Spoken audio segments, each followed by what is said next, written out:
me just give this a quick refresh. And you can see over the last week, we've done over $9,000. That means that we're keeping more profit per order and we don't have to manage any ad campaigns. You can see we're not running any ads whatsoever. And that brings in just over $1,000 a day. So in this video, I want to share with you my strategy for how I'm able to bring in over $1,000 a day using nothing but free traffic.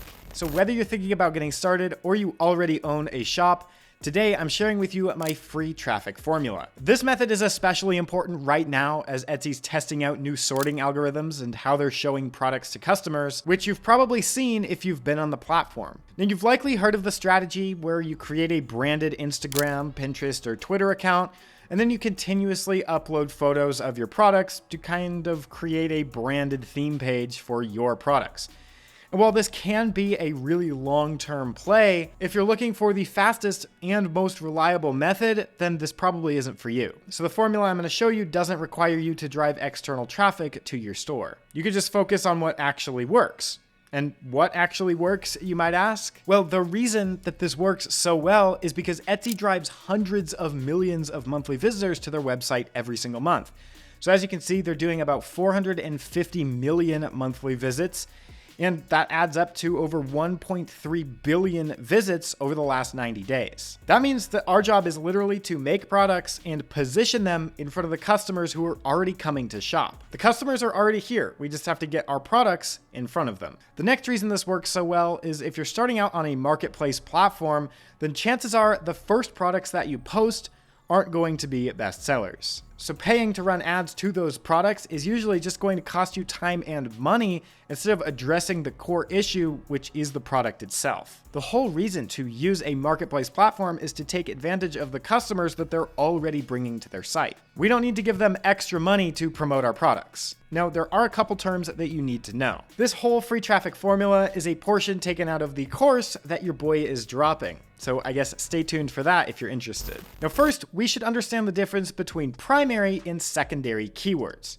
Don't worry, this isn't that complicated and it'll all come together nicely and easily at the end. Primary keywords set the context for the page, or in our case, it should be the core idea for who the product is targeting. So in this example, it could be something like Christmas ornaments. The secondary keywords support the core idea, but they don't have to directly mention it. So basically, it's like support keywords. They could be something like holiday decorations. They don't have to mention Christmas or ornament. These are the most important for what we're doing. Then you have short tail and long tail versions of those keywords. So you could have something like Christmas gift, which would obviously be short tail because it's much shorter, or something like a gnome Christmas tree ornament. This is much more specific and a long tail variation. Your primary and secondary keywords can either be short or long tail, but the secondary, since they're more specific, they're usually long tail in nature. We can use this information to build out patterns and combinations to get our products in front of the customers. Let me show you this in action with a real world example in conjunction with an example of the buyer process. So your customer would first maybe make a search for something like professional gifts.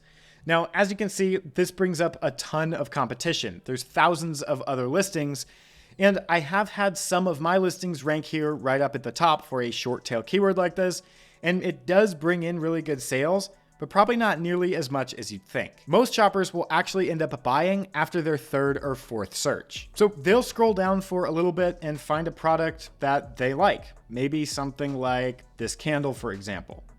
Then they'll look at it and they'll see that it's a gift for an accountant, which is perfect because that's who our customer's hypothetically shopping for. They might then search for something like accounting gift. Now, what's interesting here is one of Etsy's new sorting algorithms is already at play, dividing up listings by the attributes. But as you see, we're already reducing down the competition significantly, probably around 80%. The customers might start to buy at this stage, but it's probably more likely that they'll make one more search for the specific type of product that they want to buy. So maybe something like a mug. Their final search might be something like a funny accountant mug.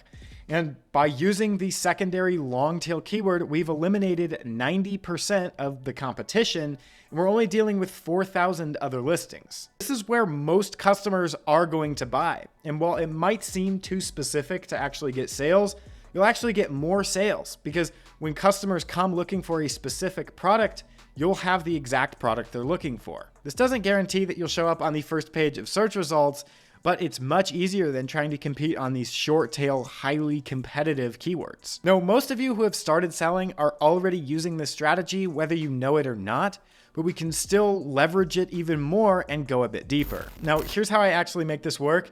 And what's really cool about this is whether you're posting 4 or 40 different products at a time, you can batch upload these keywords so that you're not spending hours going through each listing. It starts by making sure that you're always including the attributes in your listings. These are some of the attributes that you can include in your listings, and it just helps Etsy sort out your products. We saw this example earlier, but Etsy's been testing out a bunch of different algorithms that sort products differently based on these attributes. So if you're selling a short sleeve V-neck, you want to be sure to apply those attributes. Can also do things like apply a clothing style. If it's made for an occasion, then you'd want to include that as well. You could do the color, the secondary color, or really any attributes that apply. You want to make sure that you apply them to your listings. This ensures that as Etsy's rolling out their new testing algorithms, your products will show up. Next, we have to include our primary and secondary keywords in our listings. So what we'll have to do is go through on Etsy and find best-selling products. So for example, this accountant mug that's sold pretty well, and collect a bunch of titles and tags and just create a document so that we can save all of their best-selling keywords. When you do this a few times, you'll have a good variety of keywords to work with. Then once we have them in a document, we can start assembling them into our own listings. Now here's 4 listings that I've chosen to use as the example in this video, and they're using the exact keyword strategy that I use in my own shops. They always start their title with the primary keyword. So as you can see, I've highlighted it out.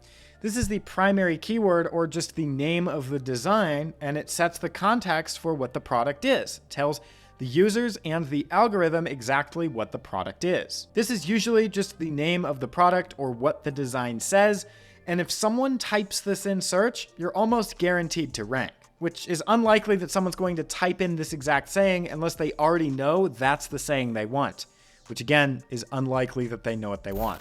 Doing this also puts your title of the product before the cutoff on the title when you're on search results, making it easier for customers to find and see what exactly your product is. Then they always follow up the primary keyword with as many secondary keywords as possible, so these supporting keywords. You'll want to include 2 to 4 word keywords that help include anyone else that might be interested in this mug. So for example, you can see things like office, obviously the accountant who the mug was made for, but also nerd, spreadsheet, lawyer, and CPA are some other words that people might search and end up buying the mug. Then in the tags section, they do exactly what I do as well, which is including as many secondary keywords in the tags section as you can. These are always going to be shorter just because of the character limit, but they're vital to getting your products to rank. Now this ends up being much easier than you think, because when you go to do a bulk upload, you're mostly just changing out the primary keyword and then maybe shuffling around some of these secondary keywords for each listing. But you're going to be reusing a lot of the same keywords across all of your listings that you're posting. So you can basically upload 40 accountant products with one set of keywords and just remix them around on each product. What I have found works best is including the main idea, such as accountant, once or twice in the title and once or twice in the tags, and no more than 4 times in total. The secondary keywords, the keywords that are collecting all the excess traffic that most people aren't going to be thinking about, are what's going to get you the most amount of sales. In essence, we want to mention the main idea 2 to 4 times between the title and tags. So from this example, it was a person who is in accounting. And then focus completely on the secondary keywords and pack the rest of the tags and the title with as many secondary keywords as possible. Those will capture all of the traffic from people who didn't directly input accounting. Most of the work here is already done by other people who have had successful listings. Because I'm doing my research and finding best-selling listings, they've already included things like the word nerd, spreadsheet, lawyer, and CPA, and any other word that I might not think of just on my own. So by looking at what other people are successfully doing and remixing those keywords in our own products, it's the fastest way to get our products ranking. This whole process is part of the free traffic formula bonus section in the course that I'm dropping soon. So if you found value in this video, you might consider hopping over to my website and reserving a spot if you're interested. I hope this video helps, and as always,